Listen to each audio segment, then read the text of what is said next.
AJ23 news కు స్వాగతం.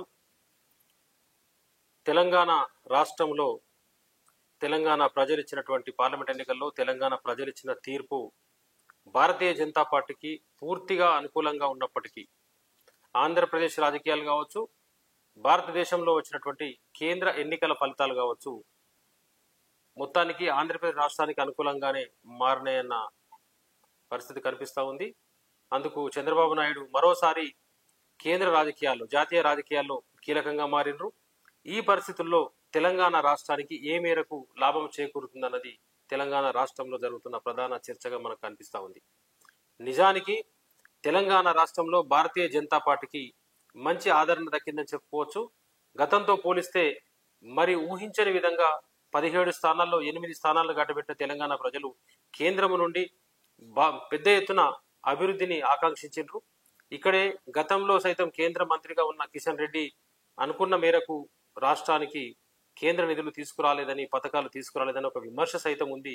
అయితే నరేంద్ర మోడీపై ఉన్న తెలంగాణ ప్రజలపై ఉన్నటువంటి మమకారం కావచ్చు, రామజన్మభూమికి సంబంధించిన అంశంతో కావచ్చు, మరొక రకంగా యువతతో పాటుగా అన్ని వర్గాల ప్రజలు ఈసారి ఎన్నికల్లో 2024 ఎన్నికల్లో భారతీయ జనతా పార్టీకి అపూర్వమైనటువంటి ఆదరణ కల్పించారు. కాబట్టి 8 స్థానాల్లో ఆ పార్టీ విజయం సాధించింది. అంటే కాంగ్రెస్ పార్టీ 8 స్థానాలు దక్కించుకుంటే బీజేపీ 8 స్థానాలు దక్కించుకున్న పరిస్థితి కనిపిస్తూ ఉంది.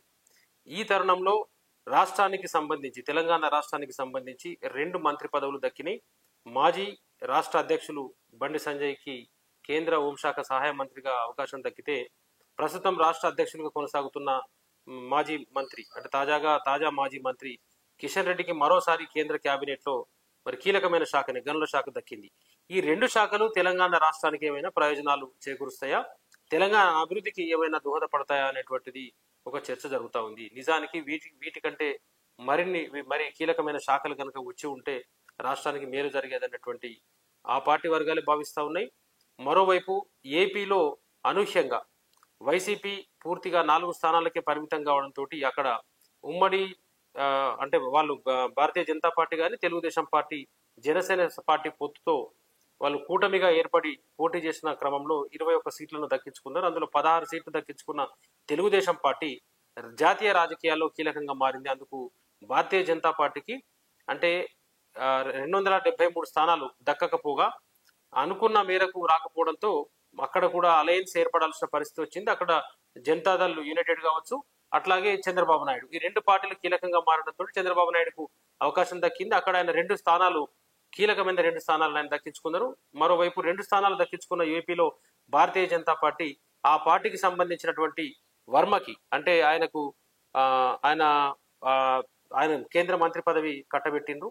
మొత్తానికి ఆంధ్రప్రదేశ్ రాష్ట్రానికి కీలకమైన శాఖలు దక్కాయి. ముందుగా ఊహించినట్టుగానే ఎన్నికల ఫలితాలు వచ్చిన రోజు నుండే దక్షిణాది రాష్ట్రాల్లో చంద్రబాబు నాయుడు మరొకసారి చక్రం తిప్పబోతున్నారు.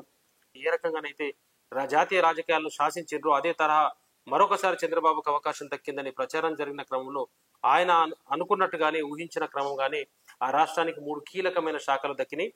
మరి ఎర్రనాయుడు కుమారుడు రామ్మోహన్ నాయుడు పౌర విమానయాన శాఖను దక్కించుకుంటే, మరొక మంత్రికి సంబంధించి ఆయనకు దక్కిన శాఖ పరిశ్రమల శాఖ. వాళ్ళు దాదాపుగా ఆంధ్రప్రదేశ్ రాష్ట్రంలో విశాఖ ఉక్కుపై ప్రధానంగా చర్చ జరుగుతున్న క్రమంలో పరిశ్రమల శాఖ దక్కించుకున్నారు. అట్లాగే పౌర విమానయాన శాఖ ద్వారా ఐటీ రంగానికి అంటే తోడ్పాటుగా అందించే విధంగా విమానాశ్రయాల ఏర్పాటు కానీ మరొకటి వాళ్ళు ఏర్పాటు చేసుకునే అవకాశం ఉంటుంది. గ్రామీణాభివృద్ధి శాఖ సైతం ఆ రాష్ట్రానికి దక్కింది. మొత్తానికి 3 కీలకమైన శాఖలు ఆ రాష్ట్రానికి దక్కినాయి. మరి తెలంగాణ రాష్ట్రానికి సంబంధించిన మంత్రుల్లో గనుల శాఖ పెద్దగా రాష్ట్రానికి సంబంధించి పెద్దగా ప్రయోజనాలను చేకూరుస్తుందా అన్నటువంటిది ఒక చర్చ జరుగుతుంది. మంత్రిగా ఆయనకు ప్లస్ అవుతుంది కావచ్చు, కానీ రాష్ట్ర ప్రజలకు ఏ మేరకు లబ్ధి చేకూరుతుంది అన్నటువంటిది ఒక అనుమానం వ్యక్తమవుతున్న పరిస్థితి ఉంది. హోంశాఖ సహాయ మంత్రిగా బండి సంజయ్, గతంలో సైతం కిషన్ రెడ్డికి సైతం ఈ పదవి దక్కింది. ఇలాంటి పదవులతో రాష్ట్రానికి ఏ మేరకు ప్రయోజనం జరుగుతుంది అంటే పురపాలన శాఖ కావచ్చు, గ్రామీణాభివృద్ధి కావచ్చు, వ్యవసాయం కావచ్చు, ఇట్లాంటి శాఖలు గనక దక్కి ఉన్నట్లయితే దాదాపు రాష్ట్రంలో ఎక్కువ మొత్తంలో అభివృద్ధి నిధులు వచ్చే అవకాశం ఉండేదని ప్రజలు అనుకున్నారు. కానీ ఆశించిన మేరకు అట్లాంటి పదవులు మాత్రం రాష్ట్రానికి దక్కలేదు. అయితే ఈ మంత్రులు మిగతా శాఖలపై ఉన్న మంత్రుల వద్ద పట్టు సాధించైనా కానీ నిధులను రాబడితేనే తెలంగాణ ప్రజలు ఈ మంత్రులపై కావచ్చు, తెలంగాణ బీజేపీపై పెట్టుకున్న ఆశలను వాళ్ళు అమలు చేసినటువంటి పరిస్థితి కనిపిస్తూ ఉంటుంది. మొత్తానికి భారతీయ జనతా పార్టీ తెలంగాణ రాష్ట్రంలో పాగా వేయాలని, పూర్తి స్థాయిలో అధికారంలోకి రావాలని వచ్చే ఎన్నికల్లో భావిస్తున్న క్రమంలో ఆ పార్టీ రాష్ట్ర అధ్యక్షుడిని సైతం త్వరలో మార్చే అవకాశం ఉంది.